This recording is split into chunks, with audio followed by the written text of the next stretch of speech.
Actually, isa po siyang pediatrician. Pero ngayon po ay isa na po siyang lifestyle doctor. Nakilala po siya po sikat na sikat. Nakikita niyo po ba siya sa Facebook? Oo. I-follow po natin siya, no po? Isa na po siyang sikat na lifestyle doctor. Advocate po siya ng low carb. Sino po ba naglo-low carb dito? Wait, meron isa. Siguro after nito, no, nadami na, no? So yun po,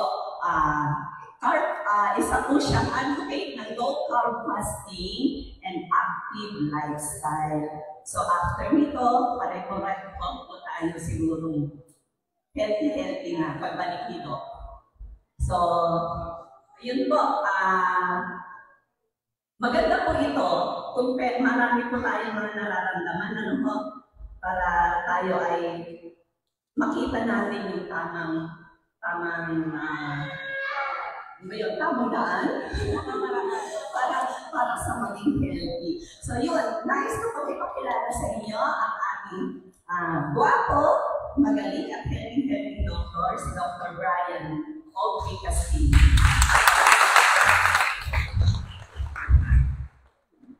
Yes, hello. Doc Bryce here. Ngayon, bago tayo sa medical mission, usually pagka na-invite ako sa isang medical mission, I ask the organizer na kung pwede ako mag-lecture. And thank you, Tita Celia, at na-invite ako dito. And syempre, ito siguro panibago pa lang naririnig nyo ang low carb. But in my practice, napakadami pala nilang gumagawa nito. The problem is they have no physician na nag-guide or nag-aayos ng mga nararamdaman nila. So, before I start this topic, ang topic ko is marami kasi diabetic. Okay? So, kasama na lahat yung mga health, lifestyle diseases dito, pero magpa-prioritize muna ako sa mga may diabetes. So before that, I want you to watch this video. Kabila. Ayun. Na-invite ako dyan.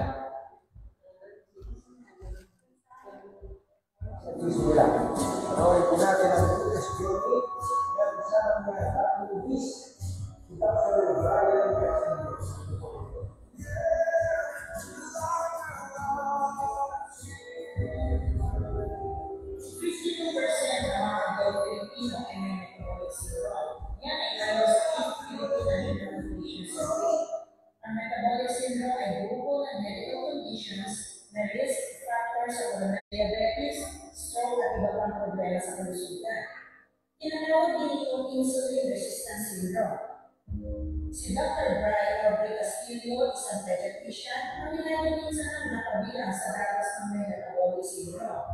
Nasimula siya tumapa noong 2012. Hanggang sa umabot si Dr. Brian sa obese 2. Kaya naging obese 2. So meron tayo may normal weight, overweight, obese 1, obese 2. Ang pinakalas, ang morbidity obese tayo anak. Malaki na ako.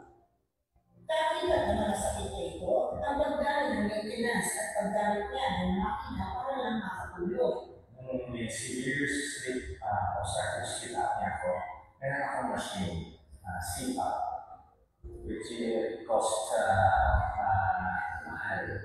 Okay, so gumagamit ako niyan para makatulog. Madalang sinubukan ni Doc na maging aktibo sa pamamagitan ng pagtitraining at pagsali sa iba't ibang athletic events, hindi pa rin daw ito sapat. Kahit na ginagawa ko itong mga activities na ito, parang umiyoyo sa weight, bababa ng 2 kilos, magiging ng 3 kilos. So something's wrong. It's not the exercise. It's what I take inside my body. Samantala, matapos ang pitong taong pagtitiis sa kanyang karamdaman, 2019 ang magdesisyon si Doc Brian ay tamang kanyang pagkain. Hindi naging madali ang journey ni Doc sa kanyang lifestyle change. Maraming pagkakataon daw na bumabalik siya sa nakasanayan ng kain. Binge eating, yung yo-yo dieting, ang problem is the cravings. Pero dahil na rin sa determinasyong makabuti ang kanyang buhay at kalusugan, nagawa ni Doc Brian na ibahin ang kanyang lifestyle. Payo ni Doc sa mga nagsisimula pa lang sa kanilang health journey. Ang unang ang isipin mo, ano yung goal mo? You need to have a right mindset na. So, kailangan may goal ka. Kasi kung wala kang goal, parang inaaman ka na sa apps ng tubig.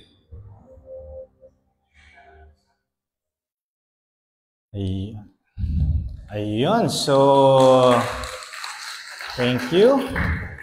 Yan yung aking transformation. From obese to, actually 1 pound na lang, nasa morbidly obese na ako. Yun na yung karuruk-rurukan ng katabaan. Andun na ako. And kung hindi ako nag-change ng lifestyle, so mas malala yung sakit ko ngayon. Anyway, I'm going to discuss regarding diabetes sa top 5 mortality, pang top 4 yata ang diabetes. Ang number 1 is ischemic heart disease, mga heart attack. Number 2 is cancer. Ito yung top mortality sa Pilipinas. So, ischemic heart disease, heart attack. Number 2, cancer. Number 3 is cardiovascular, ito yung stroke. Then, number 4, diabetes. So, nandito sigurado dito sa lugar na to ngayon, mga tao ngayon, alam ko meron matataas na ang sugar.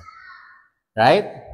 Okay, didiscuss natin to isa-isa. And if you want to ask question, pwede po kayo magtanong. Okay? So ano ba ang diabetes? Ito, napakasimple, uncontrolled sugar. Meron tayong pre-diabetes, may diabetes. Pero once na nasa diabetes kayo, pansinin niyo, hindi niyo makontrol ang asukal sa dugo ninyo. Okay? May mga type po siya. Type 1, ito yung kay Gary V. So talaga nag-i-insulin. Kasi ang type 1, wala na silang insulin sa katawan. Hindi na nagpuputos ang kanyang lapay or pancreas. Ang type 2 naman is ito. Ito yung iba is lifestyle to. Which you can reverse. Ito yung lifestyle diseases na pwede nyong umokay. Tapos, yung gestational diabetes, ito pagka nabuntis, nagkakaroon ng diabetes. Pagka nanganak, nagno-normal. Pero may mga cases na hindi nawala ang diabetes kahit na nanganak na siya. So, type 2 diabetes na siya. Then, ayan, na-discuss ko na yung type 1, type 2, more common yan. Type 3, yan, etong, hindi ko masyadong i-lecture ang bakit tayo nagkaroon ng diabetes. No? Complication. Kasi pagka nakita niyo ang complication ng sakit ninyo, magdadalawang isip na tayo. Mas may factor to, mas may, ang tawag dito, may bigat. Kung alam niyo ang complication. Sino nakakalam ng komplikasyon ng diabetes? O yan. Konti lang, no? Yes, kasama yan. So, isa-isay na natin. Para lahat kayo matutunan nyo ano ang mangyayari sa akin kung hindi ko kukontrolin ang asukal sa katawan. Number 1, tama, eye problem. Nanlalabo. So, nagkakaroon na ng diabetic retinopathy. Isa yan. So, kung ayaw nyo mabulag, you need to start now, change your lifestyle. Paano? Ipapaliwanag ko yan. Number 2. Ayan. Naku po. Yan. Napapansin niyo dumadami ang mga dialysis center. Why? Hindi na na-accommodate sa sobrang dami ng nagda-dialysis ngayon. Isa sa complication ng diabetes, sisirain ang kidneys ninyo. Magugulat na lang kayo, ang healthy niyo. The next year, wow, sira ang kidney. binigyan kayong gamot, hindi nyo binago lifestyle, hindi pa dapat ida-dialysis. After a year, 2 years, or 5 years, lalong nasira. Ayan na, dialysis. I have patients na CKD stages 3, 2, 3A, 3B, pati stage 5. Ito yung pinaka-memorable sa mga na-handle kong patients. CKD 5, ayaw niya mag-dialysis. Okay? So, hindi siya napilit. Pero nag-lifestyle change siya. Nagtanggal siya ng lahat ng mga high carbs, refined carbohydrates, sugar, lahat ng processed food tinanggal niya. Kumain siya ng real foods. Anong real foods? Ito yung nabibili sa wet market, mga kinakatay, gulay. Okay? Then, hinandle ko siya ng 6 months. Okay? Umoki ang kreya. 2 years, after 2 years, yung CKD5 niya, naging CKD3B. Nag-improve ang kidney. Imagine, 6 months siya, nag-low carb siya, nagtanggal siya ng mga process, ng mga high carbs, nag-improve ang kanyang kidney. And until now, tinutuloy niya. Kaya, kung titingnan niyo, ang kidney disease, napakagastos. Gamot pa lang. Mga iniinom na gamot, 3 times a week na nagda-dialysis. Yung ibang mga patient ko, CKD3B, nag-i-improve sa CKD2 or 3A, nag-i-improve siya. By just changing their lifestyle. Nutrition pa lang yan, ha? Pero nag-a-advise din ako ng fasting. Nag-a-advise din ako ng physical activity. So, huwag niyong iisipin na habang tumatanda tayo, hindi natin kailangan mag-ehersisyo. May mga nariringgan ako mga patient, nasasabihin na advisean sila na hindi nyo na kailangan mag-exercise pagka matanda na. No. There is studies na if you want to make your bones stronger, ang problem sa mga matatanda, bones, di ba? There is studies, if you want to increase your bone mass density, lumakas ang mga buto, do lifting exercises. Squat, lunges, nagbubuhat. Okay? Dok, nagbubuhat ako sa trabaho ko. Mga mabibigat na ano. No, hindi kasama yon. Work yan. Kailangan mag-separate kayo ng mga resistance exercise. So, habang tumatanda tayo, you can start. Okay? Gusto nyong hindi kayo magtungkod? Gusto nyong hindi kayo mag-wheelchair? Or, etong problem sa mga elderly, once na natumba, fracture agad. Kung ayaw nyo mangyari yan, kasi squat, legs, pinapalakas, balance ninyo maganda, hindi kayo matutumba. Okay? So, may studies na ganyan. And then, next. Walang questions? Wala pa, no? Yan. Ito yung mga nangingitim. Kadalasan, na-amputate yan. Okay? So, pagka hindi nyo na-control ang sugar ninyo, amputation. Meron akong isang mother niya, patient ko, tapos yung mother niya, natusok ang paa, bigla nangitim. So, ang sabi ng doktor, putulin ang paa. Pero paggising niya, above the knee ang putol. Why? Nung nililinis na, yung bulok, nasa loob, ang taas na. So, uncontrolled sugar, kahit may medication, hindi nakokontrol ang sugar, yung kinakain nyo yan. Okay? Walang benefit po ang gamot if hindi nyo babaguhin yung kinakain ninyo. Walang benefit. Pansinin ninyo. You go back to your doctor, uncontrolled yung sugar, kahit may medication, they will add another medication. So, dumadami yung gamot natin. And eventually, nag-i-insulin yung iba. Okay? So, yan yung magiging complication ng uncontrolled sugar. Alam ko may kilala ako. Good Shepherd. Kilala niyo siguro, no? Sa Good Shepherd. Yeah. So, gusto ko sana mag-reach out, but syempre, gusto ko, yung patient mismo ang gusto. Kasi kahit na anong advice ko, anong lecture ko, kung hindi sila naniniwala, wala rin. Okay? So, hindi ko pinipilit ito. Pero we can do, yung ginagawa ko sa mga patient is strict low carb, pero meron tayong tinatawag na liberal. Mas lighter siya, pero mas matagal ang healing process niya. Pero, it's a start. Para yung, ay, tako, Doc, hindi ko kaya yan. Yung favorite kong dessert, hindi ko na makakain. Ayoko niyan.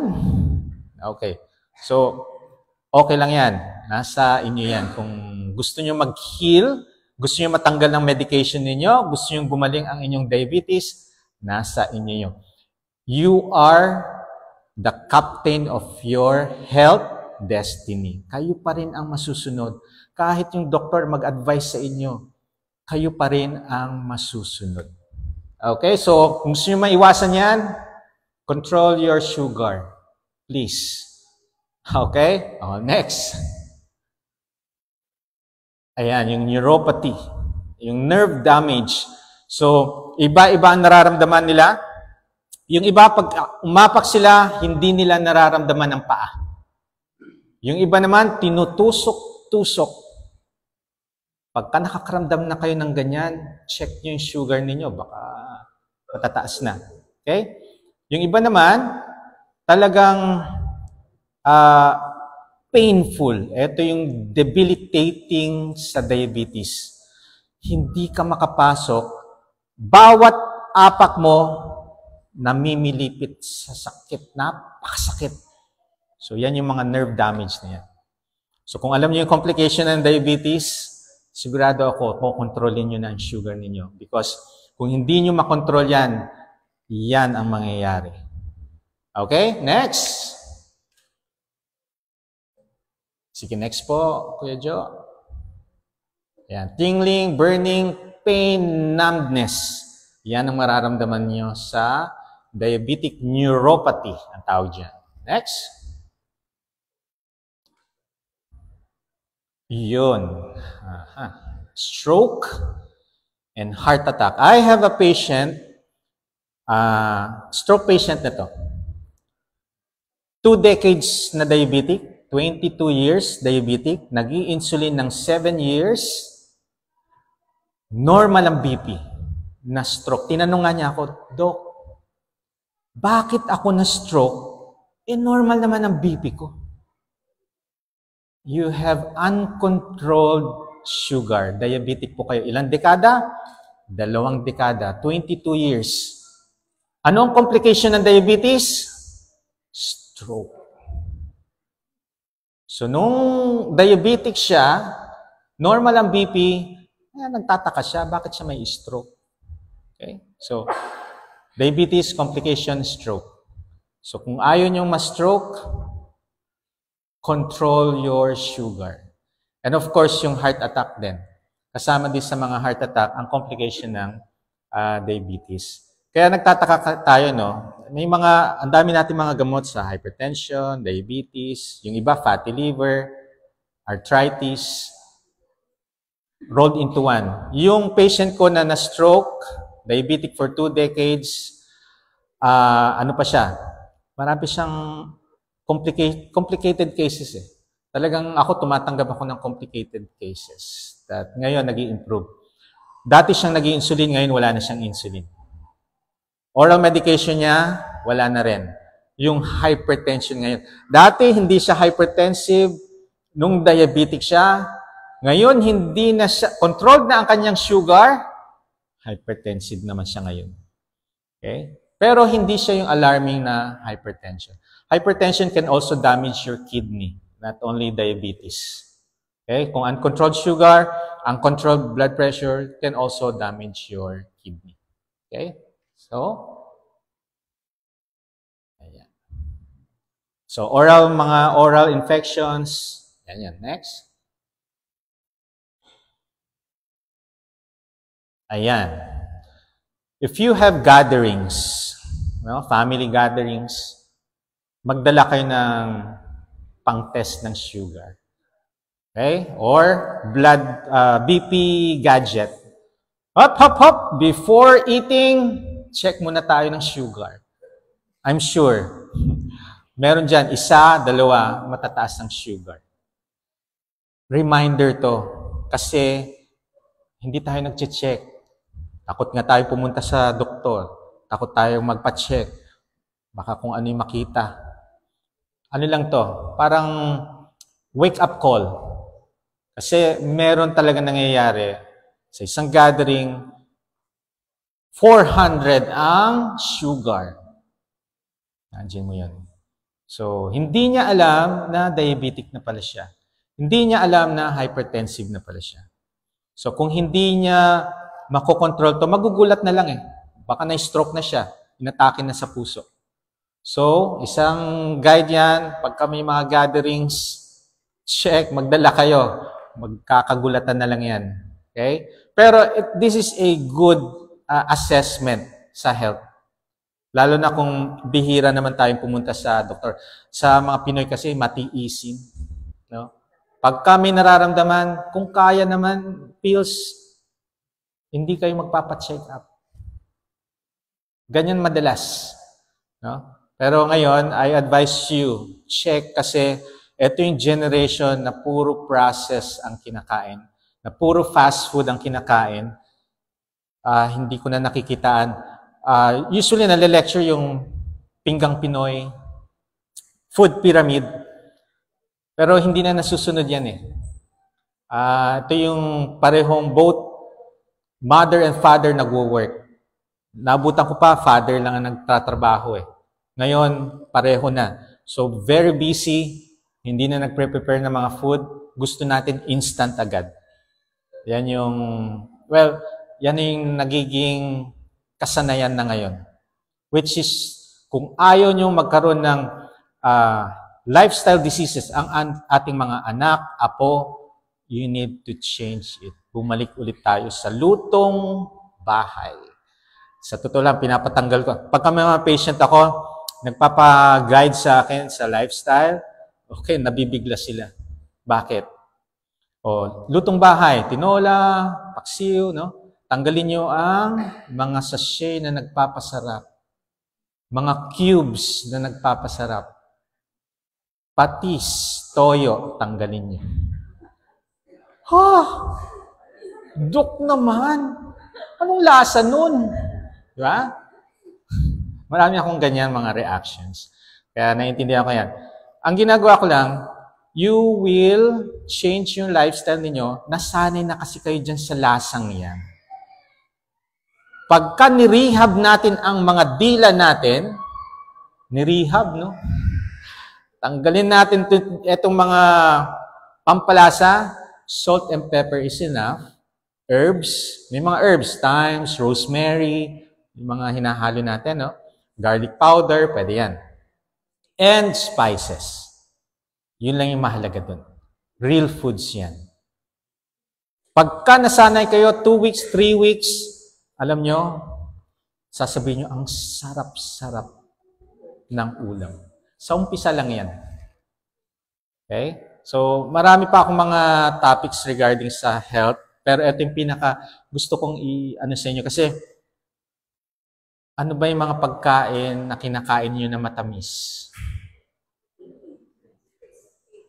Okay. Yung hindi nyo alam na nagkakos ng diabetes.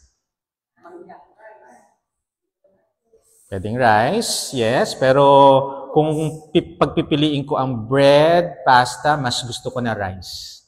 Brown or red, mababa ang glycemic index niyan. Okay? Pero alam nyo, marami akong mga pasyente, ang milk, hindi nagpapalakas daw sa kanila. Milk. Alam mo, milk, sugar. Pag tinimpla nyo, anong lasa? Matamis o hindi? Matamis. If you have diabetic, please, iwasan niyo na yung mga matamis na pagkain. Pagka natikman niyo, ay, ang tamis. Iwas. You want to control your sugar? Tanggalin niyo yan. I am so amazed ngayon. Yung mga drinks, mga coffee, blend, bata, matanda, nakapila, nakikitaan ko sa lugar namin eh. Pag uuwi na ako, wow, jam pack, punong-puno. Coffee, sabi ko, grabe. So that is why hindi nakokontrol ang sugar natin. That is why diabetics is on the rise, hindi yan pababa. Basta tandaan niyo, if you are diabetic, uncontrolled ang sugar niyo, kahit na umiinom kayo ng medication, lahat na matikman ninyong matamis, iwasan niyo. Yun lang pinaka-simplest. Kasi pagka sinabi ko pa mag-strict low carb kayo, gusto niyo talagang mag-normal ang sugar ninyo, ay marami akong tatanggalin. May mga pagkain na hindi matamis, nagpapataas ng sugar. Isa na yun si Ate Beth, no? Rice is one. Bread is one. No? Yung iba nga, yes. Yes, yan. So, fruits is one of them then. Fructose, that's sugar. Well, pag diabetic kayo, okay? If diabetic, fatty liver, tinatanggal ko ang prutas, except strawberry and avocado. Kahit hindi diabetic, may fatty liver kayo, pansinin niyo ngayon, hindi na alcohol ang nagkokos ng fatty liver. Meron na tinatawag na non-alcoholic fatty liver disease. Dati nun, wala akong ka-idea anong nag-cause nun. Wala akong idea nun nung bago ko narinig yung, ang alam ko lang is alcoholic fatty liver. Dahil sa, mga tumador tayo dati, no? Naalala ko yan, sa probinsya, yan ang pastime sa province. Yung mga kaibigan ko sa Ilocos, baraha, tapos inom. So ngayon, tandaan niyo yung panahon na yung mga prutas, pinaghahalo-halo, sinishake ba yan? Akala natin healthy. Doon nagtaasan ang non-alcoholic fatty liver disease. Yun. Okay? So if ever hindi naman kayo fatty liver, ang fruits kasi nasa kosher food list. Pagka sinabi kong kosher food list, these can be consumed in moderation. Ang moderation ni Doc Bry, hindi yung tingi-tingi. Ang moderation ko po, pagka sinabi kong moderation, there will be days na hindi kayo kakain nito. Kailangan maputol siya. Yeah, you can consume that 2 or 3 times a week. Not every day. Okay? So, if you want to be healthy, eto na yun. Because for 3 years, almost magpo 4 years na rin, of doing low carb, nagko-consult, clinical practice, ang dami na po akong natanggalan ng insulin, nabawasan ng oral medication for sugar, and every 3 months, nagpa-follow up, normal ang FBS, HbA1c. They feel younger, they feel more energetic. Ang high carbs, refined carbohydrates, or sugar, ito yung tinatawag kong uppers and downers. Sa umpisa, gising na gising ka. Then, after few minutes, 30 minutes, pansinin nyo, inaantok kayo. Gusto nyo matulog. Yan yun. Pero when you take this out or pababain natin, our body will focus on the fats. Yan ang magiging energy niyan.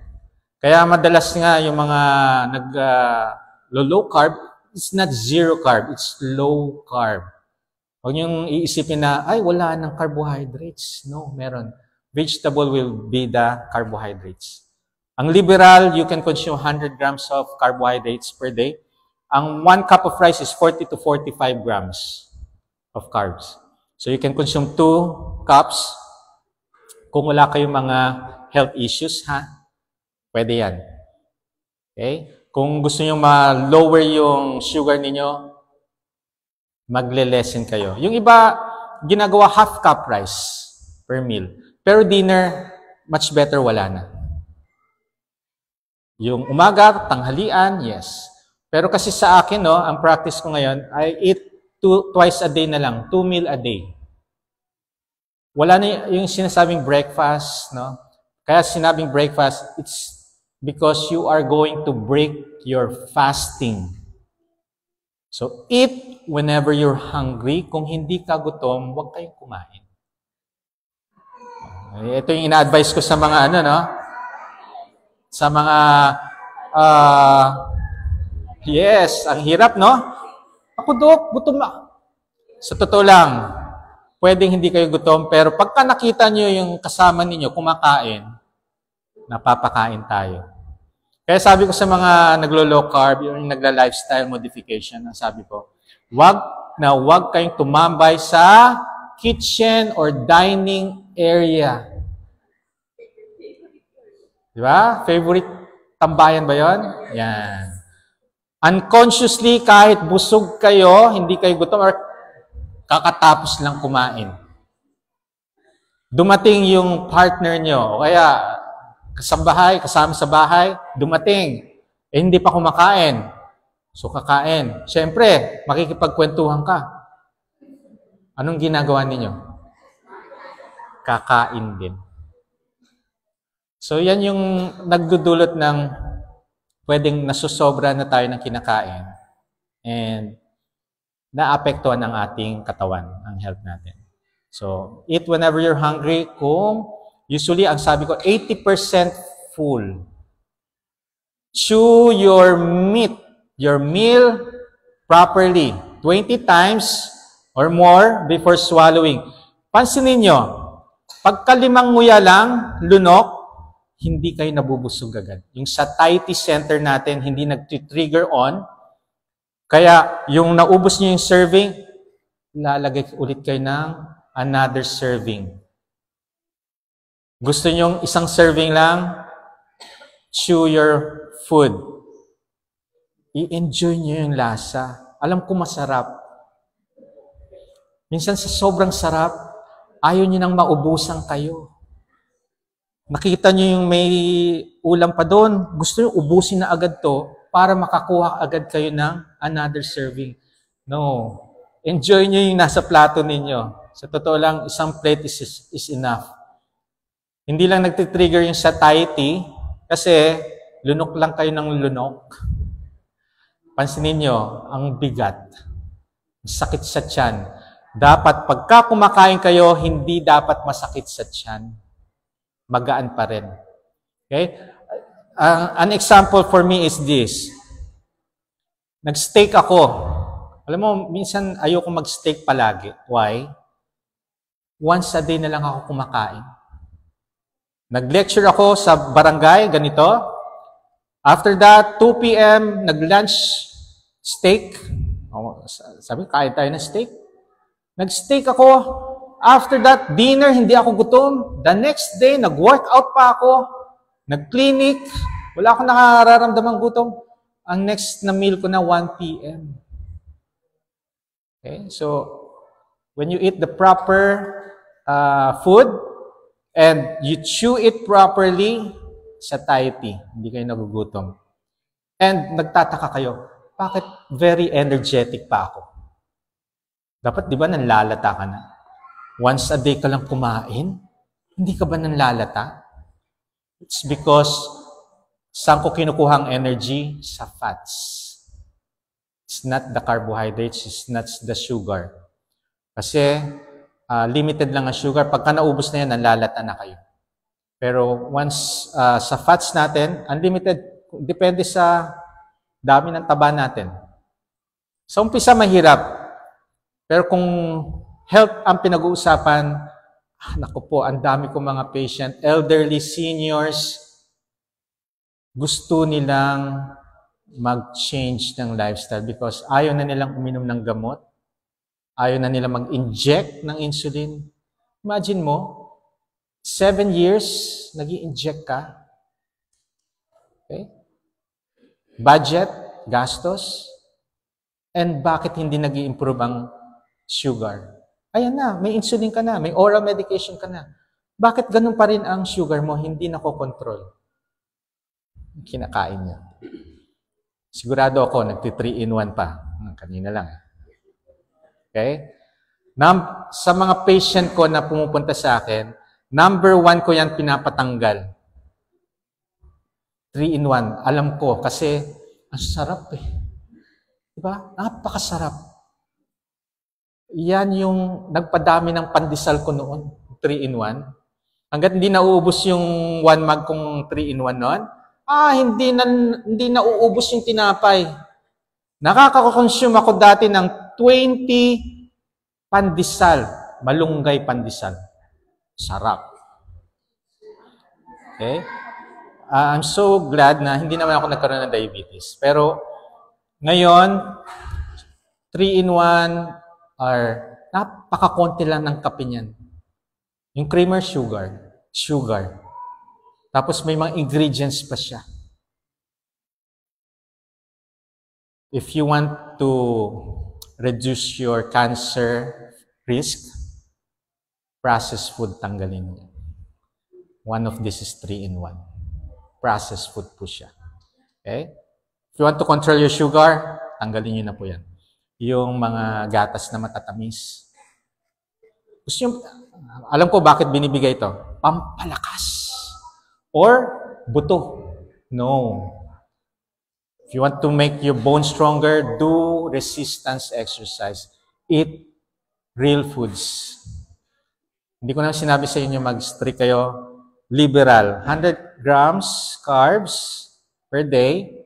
Pwede na po. Pero tanggalin na natin yung processed food. Lahat ng mga matatamis tanggalin ninyo. Unti-unti. Masasanay kayo. Kaya sinasabi ko palagi, adapt. Yes, you will evolve. Mag-a-adapt tayo. Dati naman hindi natin kinakain yun eh. Ay, yung iba, nung nagkatrabaho, doon na wala na yung health niya. Why? May sweldo na eh. Yung dating hindi na nakakain niya ngayon. Ang sarap pala. Eh dati, pag may birthday ko lang to natitikman. Ngayon, araw-araw natitikman. Naalala ko ang ice cream pag may birthday lang. Doon lang bumibili ng ice cream. Sorbetero pa nga dati nun eh. Naalala ko, binibilang pag kami birthday. Pagka walang birthday, wala. Eh ngayon, syempre, naintindihan ko po yan. Why? Hindi po kayo ang may kasalanan. Ang may kasalanan, addiction. You are now addicted to sugar. Kaya nga sa mga drugs, mga addicted sa drugs, kahit na anong payo mo sa kanila na dangerous to, nakakamatay to, hindi nila matanggal. Addicted na eh. Just like us, if we are addicted to this food, this kind of food, sugar, naintindihan ko na, grabe naman, Dok, ang hirap naman yung pinapagawa mo sa akin. Naintindihan ko po yun. Kaya hindi ko masyado, ang iniano ko lang sa inyo is, gradual, you can do it. Kung gusto niyo ng guidance, monitoring, I'll gladly help you. Okay? Next. So, pabalik nga, Kuya Jo. Pabalik mo na. Mabilis na lang yan. So, when you have diabetes, unang-unang gagawin natin, lifestyle mo na. Pag kami nakilala, may nagpa-consult sa akin na first time nalaman mataas ang sugar, sasabihin ko, gusto mong wag mo nang uminom ng gamot? Siyempre gusto ko yun. Hindi ka gagastos. Wala kang iinom wala yung side effect. Change your lifestyle. Tanggalin mo to. After 3 months, let's repeat it. Pagka mataas, after 3 months, mataas ang hindi niya nagawa yung lifestyle modification. Hindi niya tinanggal. Pero, mas madami ako bumabalik sa akin, normal ang sugar. You don't need to take medications. Baguhin nyo lang yung kakainin. Kaya nga, lifestyle, yan yung number 1 muna. Baguhin nyo yung lifestyle ninyo. Then, kung hindi mababago, oral medication. Pero eto, oral medication has benefits if babaguhin nyo pa rin yung lifestyle ninyo. Kaya hindi magtatagal yung oral and insulin injection eh. Kung yung number 1, magfo-focus kayo. Halimbawa, nag-insulin na kayo, may oral medication. Kung hindi nyo gagawin yung lifestyle modification, hindi babawasan ang insulin ninyo, bagkus pataas ng pataas ang insulin. Meron akong patient from Qatar. Okay? Pinauwi siya ng kanyang employer. Why? 4 times DKA, diabetic ketoacidosis. 4 times na hospital, na ICU. Na-survive niya yun. Okay? Pinauwi.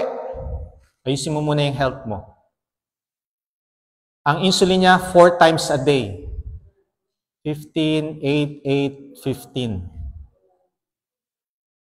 Taga Nueva Ecija.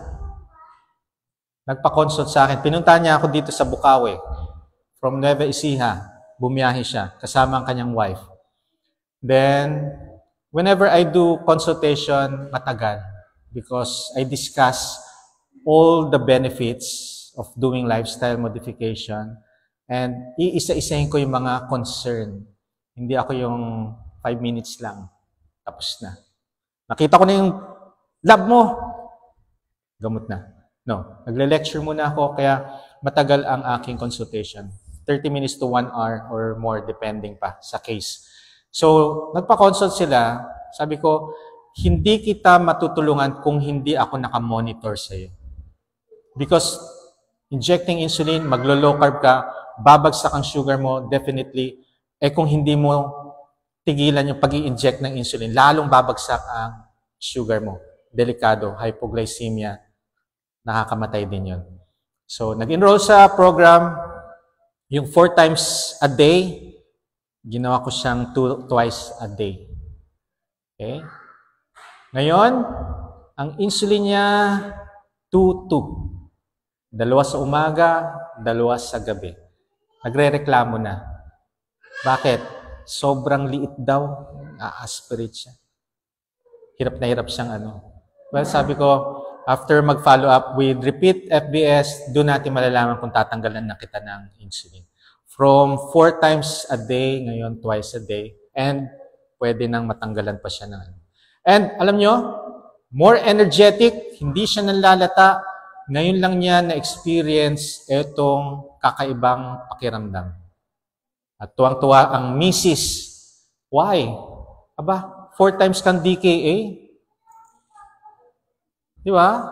Sino hindi matutuwang asawa? DKA, pwede kang mamatay dyan eh. Okay?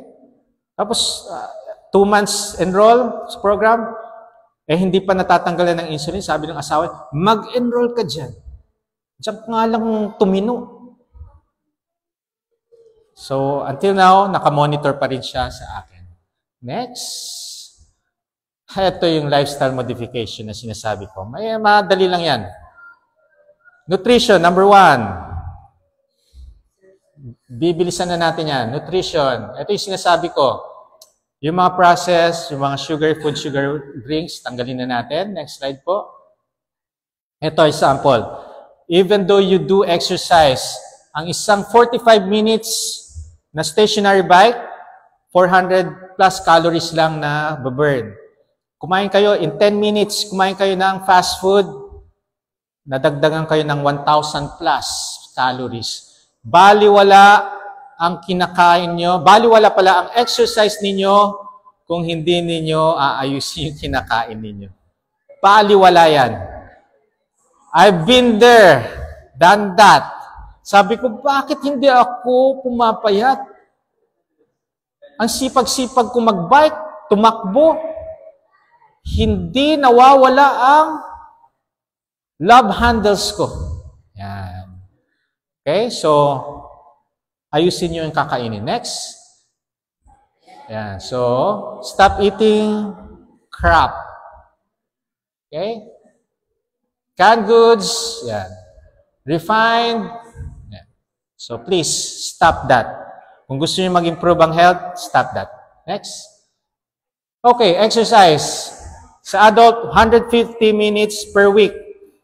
Mas preferred ko daily ang exercise. Kadalasan ang exercise natin tuwing weekend lang, Saturday or Sunday. Yan yung mga badminton, basketball, any sports.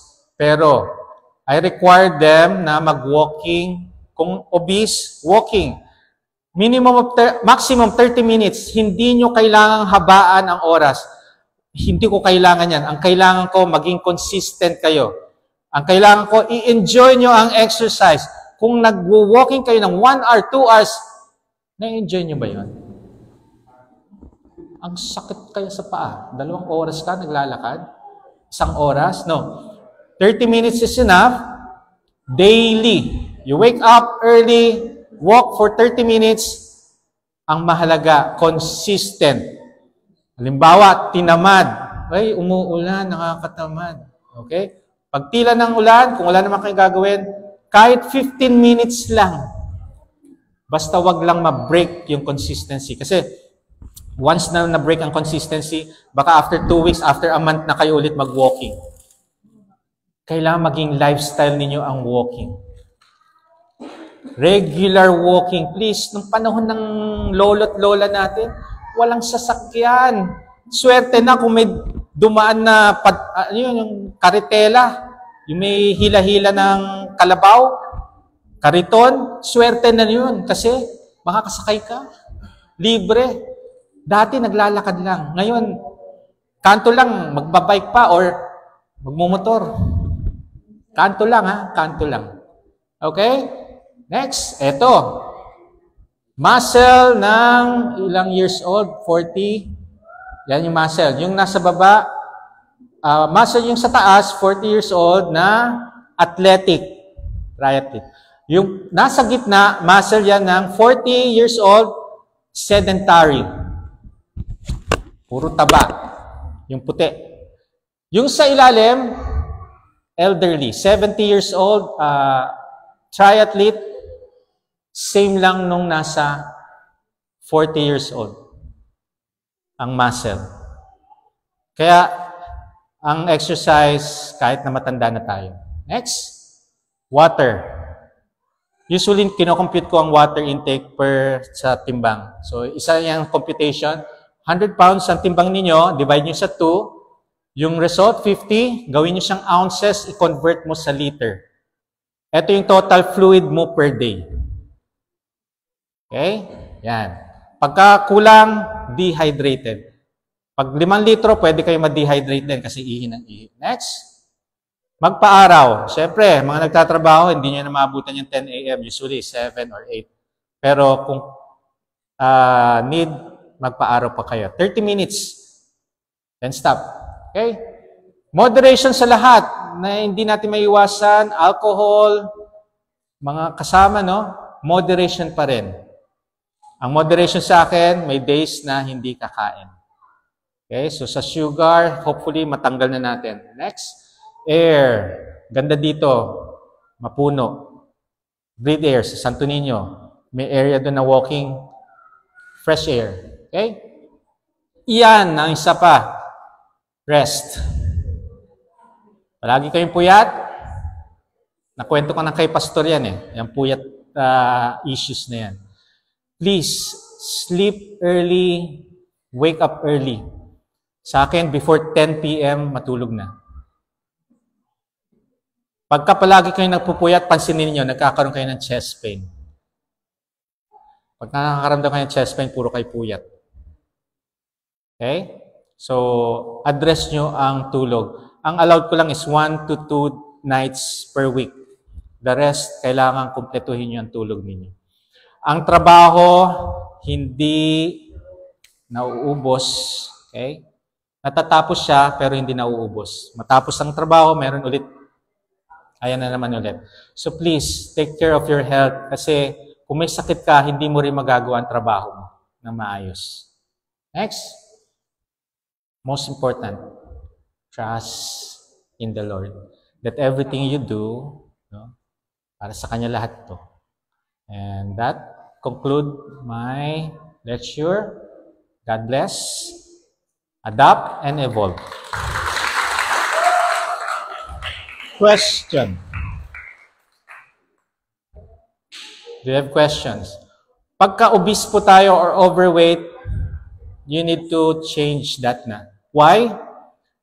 There's independent factor ang obesity for cancer. Pinalitan na niya ang smoking.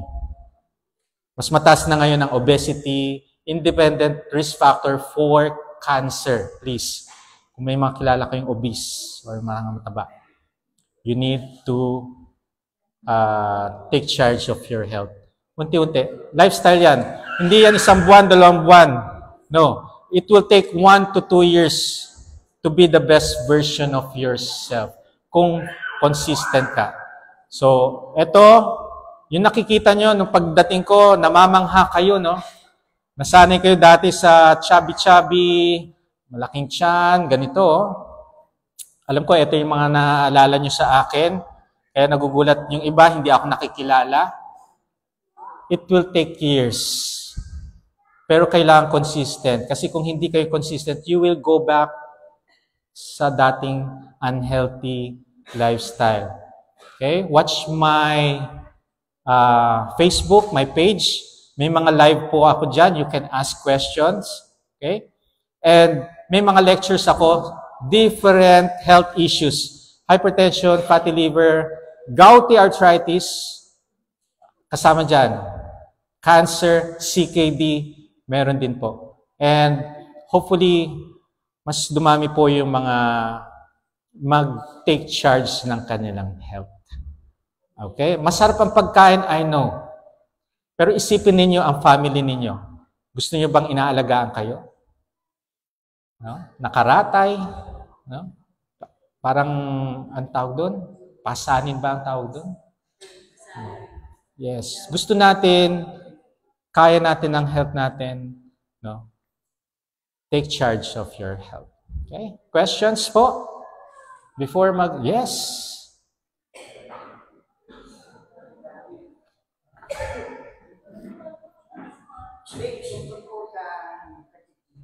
Yes po.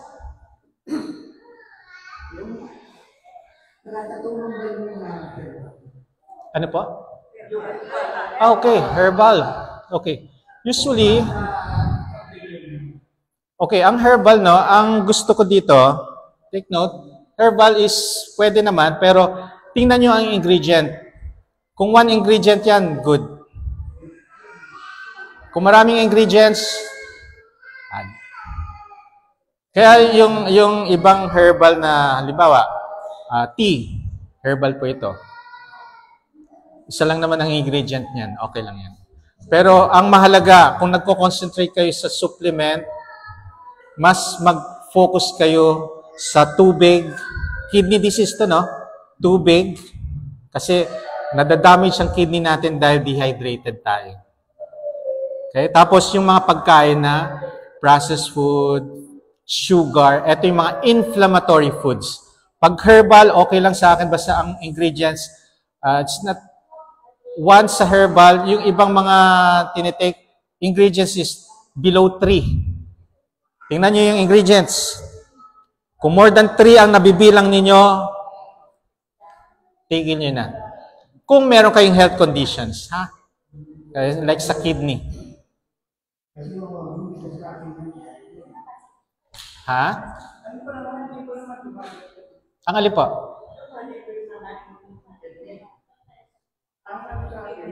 Anong diagnosis po? Oh, yes. Oh. Ang alin? Ang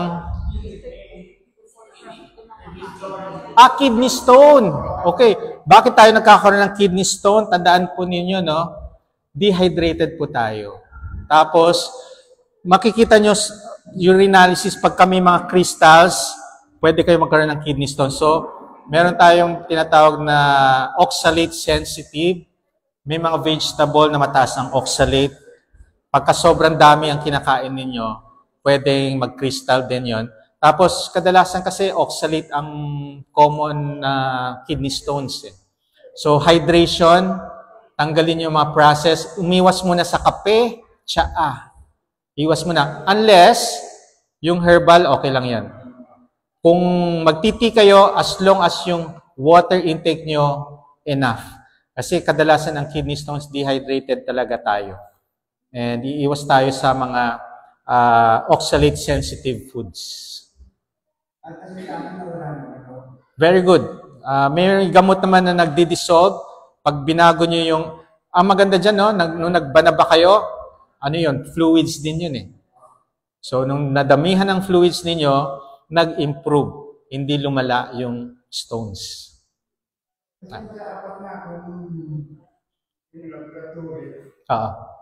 Normal na. Very good. Yes. Yes. Yes po. Kasi po, itatanong naman po, mahilig ka po sa gulay. Halos araw-araw nagugulay ako. Pero napakahilig ko rin sa manis.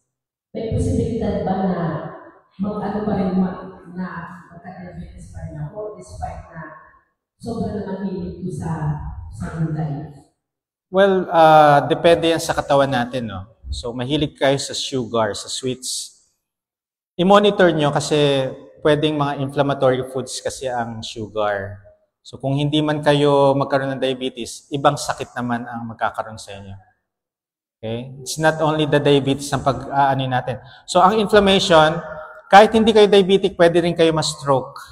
Pwede kayo magkaroon ng heart attack. Okay? Hindi lang...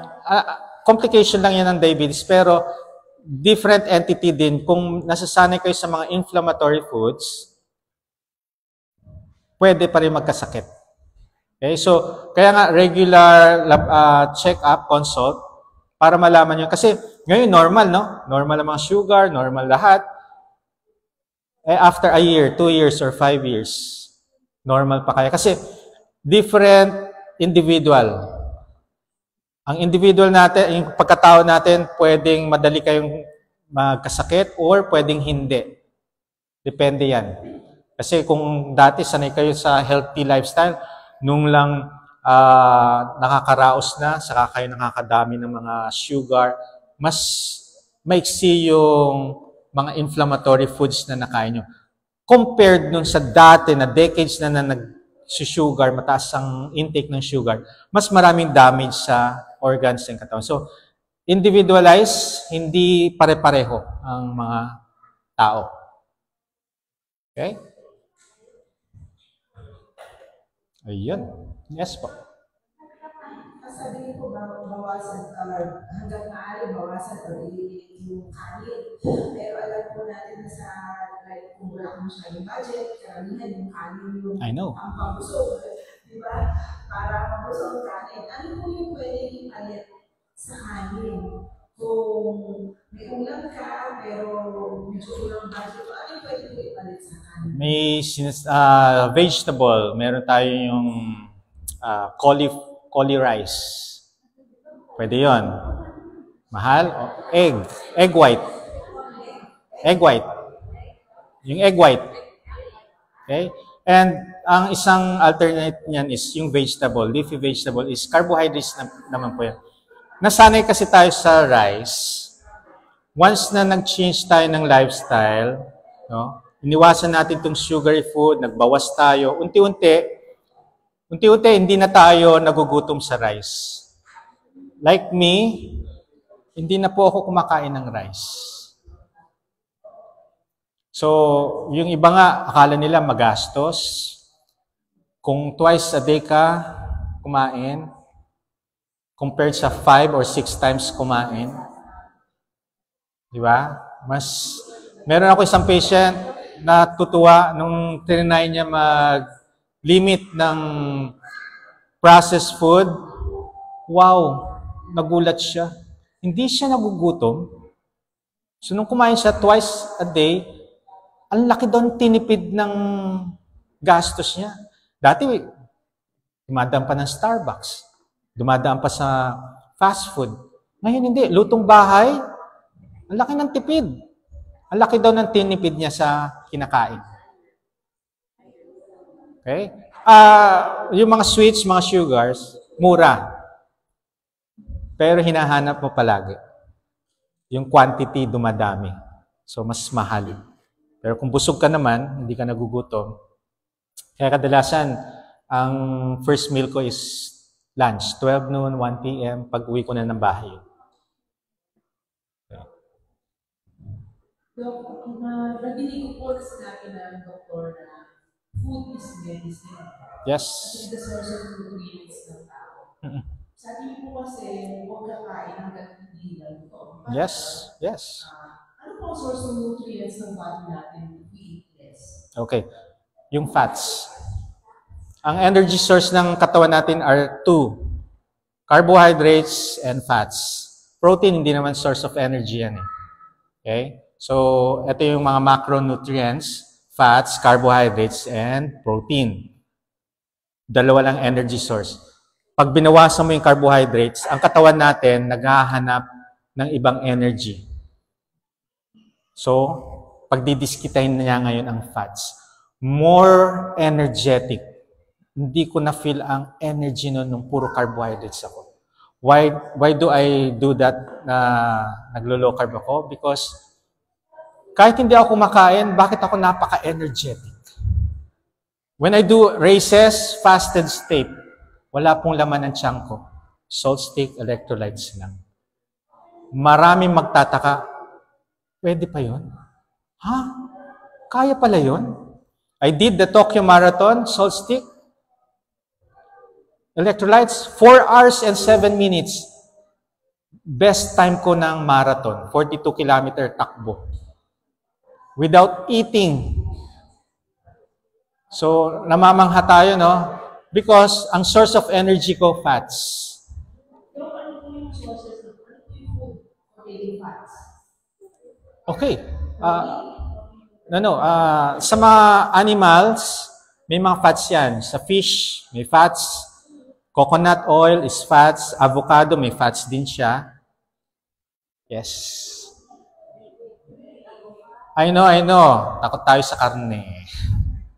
Okay, naiintindihan ko po yon. But, matakot kayo sa karne kung merong carbohydrates na madami. Kung puro kanin, tinapay, haluan mo ng karne. Ang unang tutunawin ng katawan natin, yung carbohydrates. Hindi niya papansinin yung sa karne, yung taba ng karne. Hindi. Pero kung nilesen nyo ang carbohydrates, doon lang niya ni-utilize yung taba. Kaya nga pansinin nyo yung mga naglo-low carb, bakit pumapayat? Yung iba nga ayaw na nila yung tsura eh. Transitioning po yan. Na-experience ko din yan. Nung nag-strict low carb ako, mukha daw ako may cancer. Okay? Nasanay sila na chubby ako nung pumayat na. Imagine, mukhang may sakit, may cancer. From obese 2, naging obese 1 ako. Obese 1. Obese pa. Sasabihin ako, may sakit, payatot. Ha? Ba't ako naging payat? Obese. Obese pa yung computation ko. Well, nasanay kayo na ang tingin nyo, nung malusog ako, healthy yun. Pero nung unti-unting pumapayat na, akala nyo may sakit. No. Appearance will be the last na inaayos ko dyan.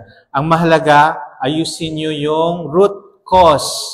Kung meron kayong diabetes, arthritis, hypertension, fatty liver, yun muna kayo mag-focus. Because ang problem natin, mga beauty talagang tinitingnan natin.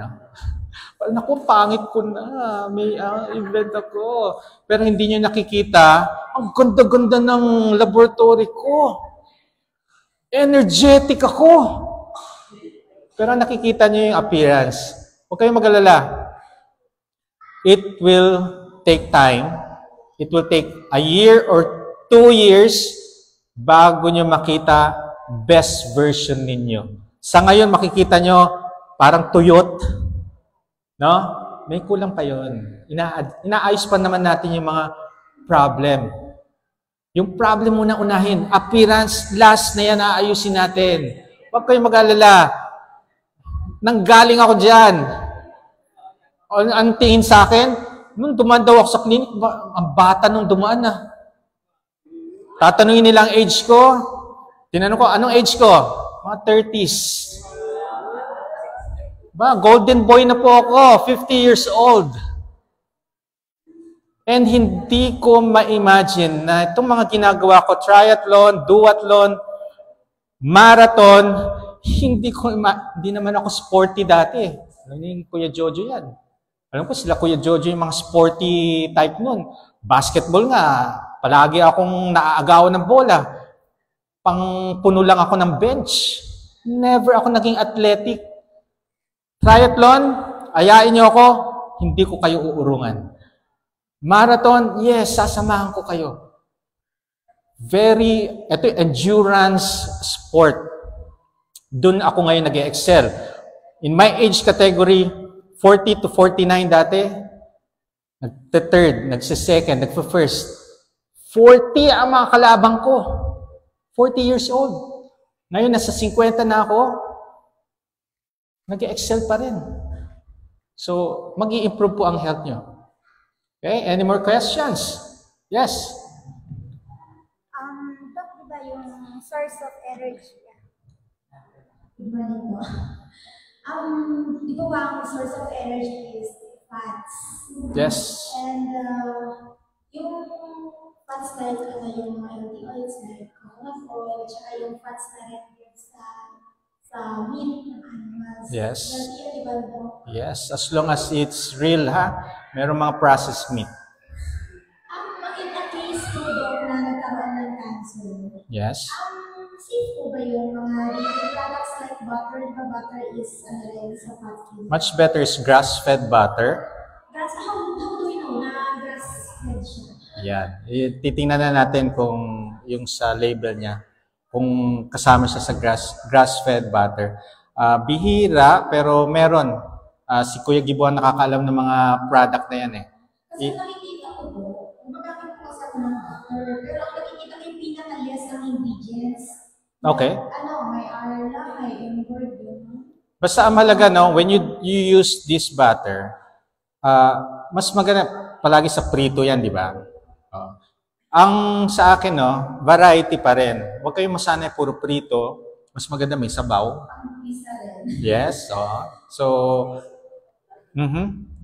pwede naman, wag lang madalas yan.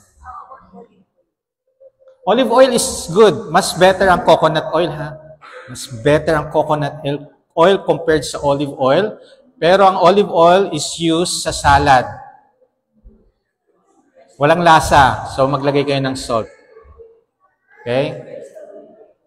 I do not recommend vegetable oil. I recommend coconut oil. Pansinin ninyo, bakit mas mahal ang coconut oil kaysa vegetable oil? Bakit? Cheapest, syempre, mas maraming danger. Okay. Kaya hindi nila nire-recommend yung coconut oil. Mahal. Pero ito yung pinaka-healthiest oil. Okay? Bakit? Kasi pagka sinabi yung saturated fats, di ba? Dangerous. Ang coconut oil, middle chain fatty acid, best siya. Okay. Pagka may cancer, strict ako dyan. Pagka may cancer, no sugar, no processed, strict. Please. Ang energy ng cancer, sugar. Energy niya yan. Kaya kung mahilig kayo sa processed food, ang processed food may sugar. Kung mahilig kayo sa sweets, you're just improving yung health ng cancer. Okay? Any more? Pwede po ba low carb bread? Okay, low carb bread. Pag hindi diabetic, tanggalin niyo yung make your own low carb bread. Pwede siya pero nasa quotient food list. Ang quotient food list hindi daily. Listen to your body. Pagka inaraw-araw niyo ang low carb bread, makakaramdam kayo ng sometimes bloatedness, discomfort. Pagka ganyan, kailangan niyo mag-iwas. Kailangan talaga ang feeling natin energetic, hindi yung nakakaramdam tayo ng masakit ng joints. No? Pagbangon ninyo, parang ayaw yung bumangon dahil ang sakit ng katawan. Unahin nyo, tubig. Baka dehydrated. Okay? Then, susunod, inflammatory foods. Iwas na kayo sa mga inflammatory foods. pansinin nyo, after 1 month, tinanggal nyo inflammatory foods, pansinin ninyo. It's either luluwag yung mga damit ninyo, nawawala yung mga nararamdaman yung migraine, sakit ng ulo, hilo. Yes. Then after 2 months, lumilitan siya. Kaya yan. Follow nyo lang yung, may mga live po ako, may mga lecture regarding this. Marami nagtatanong, may mga nakikinig lang sa akin, nagme-message na sa akin after, sabi niya, Doc, after 3 months of listening to your live, I lost 5 kilos. Nawala yung nararamdaman ko. I am so thankful palagi kayo nagla-live. Wala pa tong one-on-one consultation. Nakinig lang. Sinunod lang yung...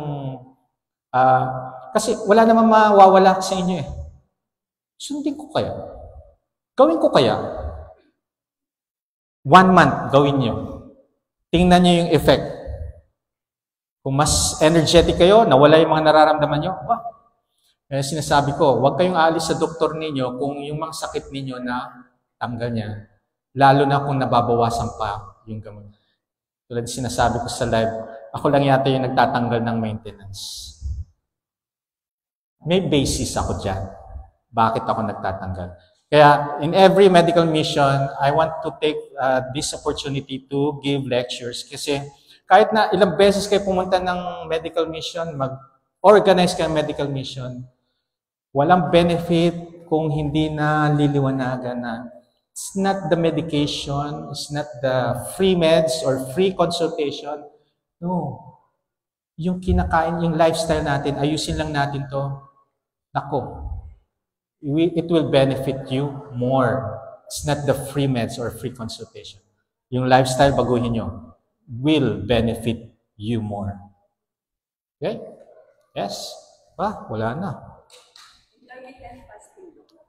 Yes, intermittent fasting, definitely. Yan yung sinasabi kong listen to your body or eat whenever you're hungry. Okay, ganito ha. Hindi lang sa tiyan ang gutom. Hindi lang sa tiyan. Pagka nakaramdam kayo ng gutom, pwedeng masakit ang ulo, nahihilo, nanlalata, nanghihina. Pero uunahin nyo muna, baka dehydrated kayo. Tubig. Pag nawala yung gutom, ito, dati, na-extend ko ang fasting ko by drinking coffee, black, no creamer, no sugar. Minom ako ng kape noon, nawala yung gutom ko. So, na-extend ko yung fasting ko. Pero kahit na uminom ka ng electrolytes, water, coffee, or tea, hindi nawala yung nararamdaman yung gutom. Sabi, hindi rin sa tiyan lang yan, ha? Sa headache, dizziness, nanlalata, gutom din yon. Kumain na. Pagka kumain kayo, hindi nawala pa rin yung inyong nararamdaman, ay nagpupuyat kayo. Tulog ang kailangan ninyo. So, yung intermittent fasting, autophagy, yan yung sinasabi ko, fountain of youth. Yes. Kasi dyan nagre-repair ang cells. Pagka hindi kayo kumain, yung cells natin nagre-repair. Yan yung autophagy na tinatawag. There are 2 kinds na pwede kayong magkaroon ng fountain of youth. One is fasting, another is exercise. High intensity interval training. Kung naririnig nyo po yan. 30 seconds gagawin nyo exercise, rest 30 seconds, then another exercise. Iba yun. Autophagy din yun. Fountain of youth din. Kaya siguro, pagka nag-change kayo lifestyle, mapapansin nyo, mas nagmumukhang bata or feeling bata. Feeling. Okay. Sa mga may edad na, di ba nabanggit mo kanina yung resistance sa exercise? Yes. Ano po yung mga example lalo na sa mga medyo may edad na? Ano yung mga medyo, yung exercise na hindi harmful sa mga buto, pero nag-build ng buto? Yes. Sa mga push-up, wall push-up, hindi floor push-up. Wall. Napakadali niyan. Di ba? Kailangan stable chair, yung hindi gumagalaw, ha? Okay? ba? Squat. Kasi pagka elderly, legs, lower ang palalakasin ninyo. Do squat. Chair na hindi gumagalaw, ha? Example lang to. Or table. Squat. 1. Do it 10 times. Rest for 30 seconds. Repeat. 3 sets. Kailangan maramdaman nyo yung heavy. Okay? Isa lang yan. Usually, I advise them is 3 exercises sa lower. Another exercise is lunges. Yan. Aba, hawak lang kayo sa mga elderly. Hawak lang. Okay? 10 dyan. Tapos 10 dito sa kabila. Isa pa is yung may stairs. Yung lilift mo yung paa, ganun. So nakahawak kayo sa hagdanan. 10. Tapos next, kabila naman. 3 times a week. Cardio, walking, 3 times a week. Alternate. Tapos, yung iba, may senior akong patient. Dok, paano matanggal tong mga turkey neck? Lifting. Lifting. Yes. Consistent. Hindi yan isang buwan lang, ginawa nyo tapos tigil na. You need to be consistent. It will take 1 to 2 years para makitaan nyo ng best version. Pero every month, may improvement. Mas lalakas ang katawan ninyo. Sa mga obese, overweight, I recommend wala mo ng lifting. Walking lang. Walking lang muna. Sanayin nyo yung katawan ninyo na gumagalaw. Nasanay kasi tayo sedentary. Pagkatapos luto, nakaupo or nakahiga. Nasanay tayo doon. You need to do regularly, everyday walking, 30 minutes maximum. I-enjoy. Eto hindi kayo magtatagal dito kung hindi nyo ini-enjoy. Pagka hindi nyo na-enjoy ang exercise, sabi ko sa iyo, titigil kayo. You need to enjoy. Wala mo ng buhat-buhat, body weight. Wala mo ng buhat, body weight lang yan. Okay?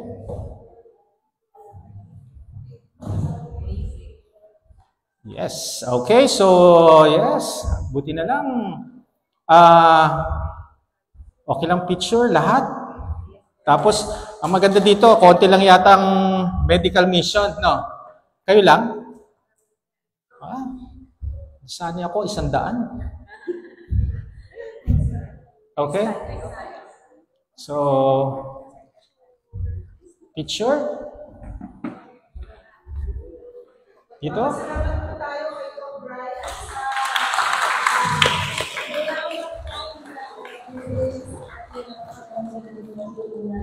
So, sige po, tayo po ay sama-sama dito sa harap ang picture kasama si Doc Brian sa document. Bago po tayo mag-picture, muli po natin palakapan si Doc Brian sa ating health talk. Sana po ay marami tayong matutunan at ito na po ang ating simula para maging healthy ang ating pamumuhay. So, tinatawagan ko po si kapatid na Manet and Pastor Jolo, si Tita Celia and si Manny po.